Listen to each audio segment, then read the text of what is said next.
தாவேகா மாநாட்டுல 2 பேர் இறந்து போயிட்டான், ஒரு 2 பேர் சீரியஸா மருந்து அரசு இருக்கிறான். இதுவரை யாரும் வந்து பார்க்கல.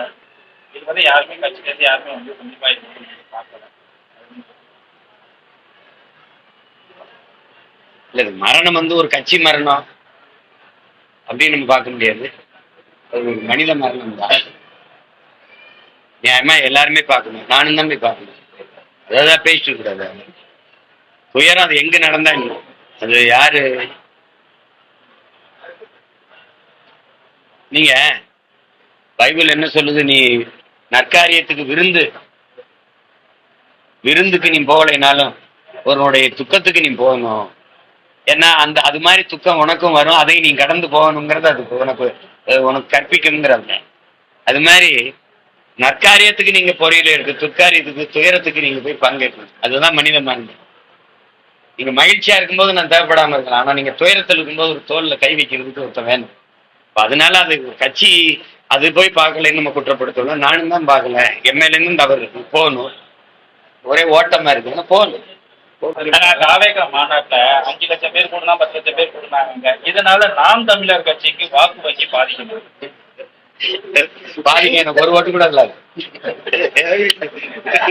ஏன் இப்படி ஏதாவது அதுக்கு போகாதீங்க, அது விடுங்க. அது நான் வந்து இவருங்க பதர்களுக்குள்ள மணியை தேடல. நானே உழுது விளைய வச்சு நல்ல நெல்மணிகளை அறுவடை செஞ்சேன். என்னோடது இங்க பாருங்க, வீரியமிக்க பதர்கள். காத்தடிக்க திசையெல்லாம் பறக்கிறவங்க, புயலே அடிச்சாலும் அதே இடத்துல இருக்கிற வீரியமிக்க நெல்மணி. நீங்க விவசாயி தானே? ஒரு நெல் எத்தனை நாத்து வரும்? ஒரு நாத்து. அந்த நாத்தாங்கால இருந்து நிலத்தில் நடும்போது எத்தனை நாத்தா பிரியும்? 80, குறைஞ்சது 80. ஒரு கதிருக்கு 20 நெல் எத்தனை வருது? எத்தனை வருது? 1600 நெல்மணி. ஒரு நெல்மணி 1600 நெல்மணி. அப்படி ஒரு மகன் வந்தேன், 36,50,000 நெல்மணியை அறுவடை செஞ்சிருக்கோம். 36 லட்சம் நெல்மணி, அது எத்தனை லட்சம் எத்தனை கோடி நெல்மணியை அறுவடை செஞ்சோம். நீங்க அதை தான் பார்க்கணும். நான் வச்சிருக்கிறது விதை நெல், நீங்க வச்சிருக்கிறது என்ன நெல்லுன்னு நீங்க தான் சொல்லணும். கூட்டத்தை பார்க்காதீங்க. பிப்ரவரி 7ஆம் தேதி நான் ஒரு மாநாடு போடுறேன். யார் கூட்டம் பெருசா இருக்குன்னு பார்ப்போம். அன்னைக்கு மாநாடுங்கிறது இங்க பாருங்க, மாநாடுங்கிறது எப்படி நடத்துங்கிறதுக்கு இந்திய பெருநிலத்துக்கு ஒரு படிப்பினையை கொடுப்பேன். மாநாட்டுல ஒரு தலைவன் எப்படி உரை நிகழ்த்தணுங்கிறது ஒரு படிப்பினையை கொடுப்பான்.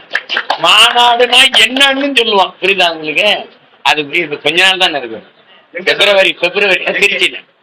பிளே ஸ்டோர் மற்றும் ஆப் ஸ்டோரில் இருந்து பாலிமர் செயலியை QR கோடு மூலம் பதிவிறக்கம் செய்யுங்கள். செய்திகளை உடனுக்குடன் பெறுங்கள்.